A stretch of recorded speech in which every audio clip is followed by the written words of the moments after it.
Hai, masih bersama Angelique.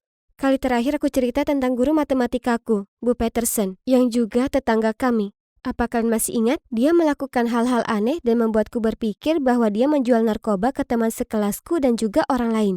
Jadi aku memutuskan untuk membongkar fakta. Baiklah, izinkan aku memberitahu kalian apa yang terjadi setelah aku datang ke rumah Bu Peterson. Sepulang sekolah, aku pulang ke rumah dan melihat dari jendelaku, menunggu giliranku untuk mendapatkan paket. Aku melihat Byron datang dan membawa kotak sebesar bola basket di dalamnya. Dia terlihat kesusahan membawanya ke mobilnya. Apa yang sebenarnya sedang aku lakukan? Sekotak obat sebesar itu bisa membuatku dipenjara jika ada yang tahu. Tapi aku harus tahu apa yang terjadi. Aku nggak bisa mundur lagi. Jam 5 pas dan aku keluar dari pintu. Berjalan ke sebelah terasa seperti 1 jam penuh. Terasa lama karena gugup. Aku mengetuk pintu. Sebentar, teriak Bu Peterson dari dalam. Pintu terbuka. Maafkan aku, Angie. Aku nggak tahu kamu butuh barang ini. Kalau aku tahu, aku pasti menawarkannya. Kasihan sekali Ibu Byron, ya kan?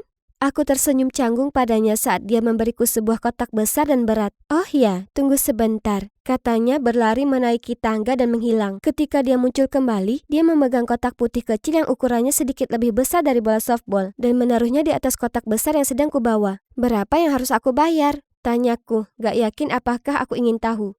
Jangan begitu, dia terkekeh. Ini hadiah. Sebelum aku berkata-kata, dia menutup pintu. Aku membawa kotak itu ke rumah dan menaruhnya di atas meja di kamarku. Ini berat, tapi nggak diselotip. Dia cuma melipat bagian atas kotak di atas satu sama lain agar tetap tertutup. Dengan ragu, pertama sekali aku membuka kotak putih kecil itu. Aku mengeluarkan sebungkus kertas tisu dan membukanya. Coklat chip cookie. Aku membuangnya ke samping, bertanya-tanya apa ini semacam bahan campuran, dan mengalihkan perhatianku ke kotak besar itu. Aku mengaitkan jariku di bawah penutup dan menariknya. Di dalam kotak itu ada berbagai kantong, kaleng, dan kotak makanan. Kacang dan sayuran kalengan, sekantong nasi dan pasta, sekotak makanan cepat saji. Selama ini, Bu Peterson memberikan makanan ke Byron. Aku merasa seperti orang bodoh. Ibu Byron baru saja meninggal dan dia adalah anak tertua dari 5 bersaudara. Ayahnya bekerja sepanjang waktu agar mereka bisa bertahan hidup. Tapi Byron yang membesarkan adik-adiknya saat orang tuanya nggak ada.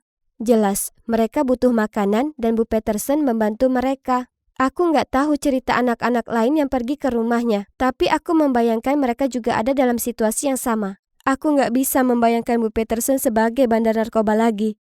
Kebaikan hatinya jelas lebih besar dari yang aku bayangkan. Kebutuhannya untuk membantu siswa adalah perbuatan tanpa pamrih yang pernah aku lihat dan itu akan aku ingat selamanya. Gak semua hal yang kita lihat punya nilai nominal. Seringkali ada lebih banyak cerita daripada yang bisa kita lihat bagian luarnya. Jika menurut kalian Bu Peterson berhati besar, sukai video ini. Jika kalian pernah meminta seseorang keluar dari jalan mereka untuk membantu kalian ketika kalian mengalami kesulitan, komentar dan ceritakan tentang hal itu.